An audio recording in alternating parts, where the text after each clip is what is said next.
ল্যাগ্রাঞ্জের মধ্যম মান উপপাদ্য ল্যাগ্রাঞ্জ। হ্যাঁ, দেখো a less than equal to x less than equal to b বদ্ধ বিস্তারের সংজ্ঞাত এক্স এর একটি বাস্তব অপেক্ষক এফএক্স, বাস্তব অপেক্ষক এফএক্স যদি এমন হয় যে a less than equal to x less than equal to b বিস্তারের সন্তত, দেখো আগের মতোই হতে হবে, a less than equal to x less than equal to b বিস্তারে অবকলন যোগ্য, এটাও রোলসের উপপাদ্য অনুযায়ী একই হতে হবে। কিন্তু এখানে পার্থক্য যেটা হচ্ছে যে এ ও বি এর মধ্যে এক্স এর অন্তত একটি মান, এক্স এর অন্তত একটি মান x is equal to c পাওয়া যাবে এমনভাবে যে এখানে কিন্তু এফ এ আর এফ বি যে সমান হতে হবে তার কোনো মানে নেই।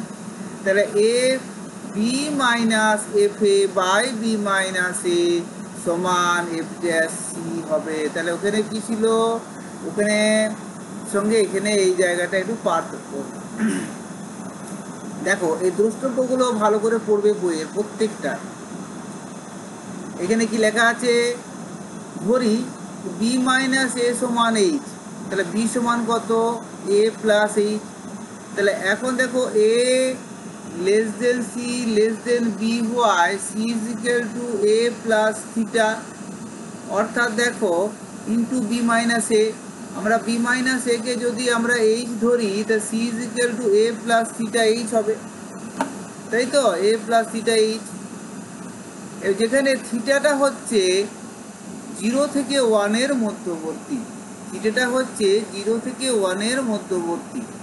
তাহলে আমাদের দেখো b is equal to A plus h, a plus h এবং c is equal to A plus theta h বসিয়ে ল্যাগ্রাঞ্জের মধ্যম মান উপপাদ্য নিম্নলিখিত আকারে লেখা যাচ্ছে কি না, বি ইজ ইকুয়াল টু কি এ প্লাস এইচ, তাহলে f of a plus h minus F A by h মানে বি মাইনাস এ সমান h is equal to f dash c কি পেয়েছো এ প্লাস থিটা এইচ, তাহলে f dash a plus theta h. এবং দেখো এইখানে যদি আমরা এটা এক্সপান্ড করি, দেখো f of a plus h সমান f a h into F dash a plus theta h, যেখানে থিটার ভ্যালুটা 0 থেকে 1 এর মধ্যবর্তী। এবার দেখো এর জিওমেট্রিক ল্যাগ্রাঞ্জের মধ্যম মান উপপাদ্যের জ্যামিতিক তাৎপর্য, এটা একটু বোঝার চেষ্টা করো। যদিও পরীক্ষার সময় তোমার এই জিওমেট্রিক মানে ইন্টারপ্রিটেশন তোমাদের পরীক্ষার সময় লিখতে হবে না, তথাপি এটা একটু বুঝলে তোমাদের অঙ্ক করতে একটু সুবিধা হবে।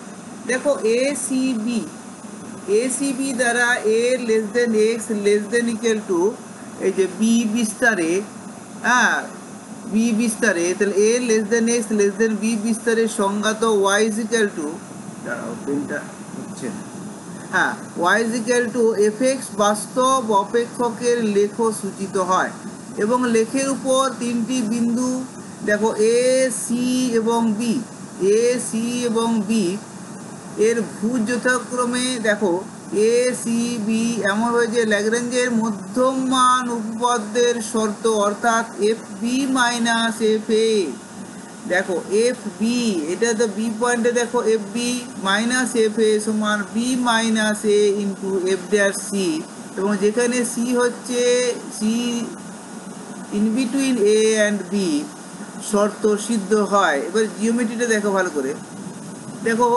ছবিটা হচ্ছে এ থেকে দেখো নেমে বিতে উঠেছে, ঠিক আছে, তাহলে এইটা হচ্ছে তোমার এডি, সরি এডি, এডি সমান কত এফ এ,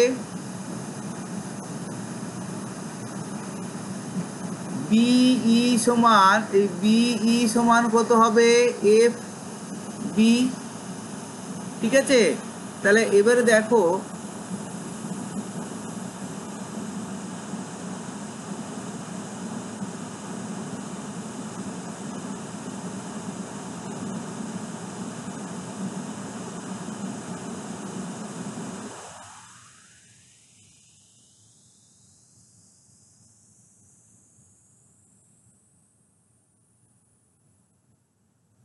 তাহলে এবারে দেখো এ বি বিন্দু থেকে আমরা যদি ওএক্স এর উপরে যথাক্রমে এডি এবং বি লম্ব অঙ্কন করা হয়, এ বিন্দু থেকে বিইর উপর দেখো এ বিন্দু থেকে বির উপরেও এফ লম্ব অঙ্কন করা হয়েছে, তাহলে দেখো ওডি সমান এ, এডি সমান এফ এ, ও ই সমান বি, বিই সমান এফ বি। তাহলে এ এফ সমান কত হবে? এফ মানে ডিই, এই যে এ এফ মানে ডিই, আবার ডিই সমান O E minus O D মানে বি মাইনাস এ। বুঝে গেল? তাহলে দেখো F B minus F A by B minus A. F B মানে কত? এফ বি দেখো F B minus F A মানে B F minus A D, sorry BE minus AD, AD মানে E F. তাহলে দেখা যাচ্ছে BE minus AD by A F. তাহলে দেখা যাচ্ছে দেখো এডি আর ই এফ দেখো সমান, তাহলে আমাদের বলতে পারি বিই থেকে ই এফ গেলে বি এফ, ঠিক আছে, ডিভাইডেড বাই এ এফ। দেখো বি এফ এই কোণটার সাপেক্ষে, এই যে কোণটা এই সাপেক্ষে এটা লম্ব বাই ভূমি মানে কত? Tan B A F, tan B A F হবে। তাহলে দেখো ওইটা ভালো করে লক্ষ্য করে দেখো যে সি বিন্দুতে যে লেখটা উৎপন্ন হয়েছে, সি বিন্দুতে যে লেখের স্পর্শক হচ্ছে সিটি। এই সিটি যদি এক্স অক্ষকে টি বিন্দুতে ছেদ করে, তবে অন্তর্কোলজের জ্যামিতিক ব্যাখ্যা থেকে কি পাবো? না এফ ড্যাশ সি।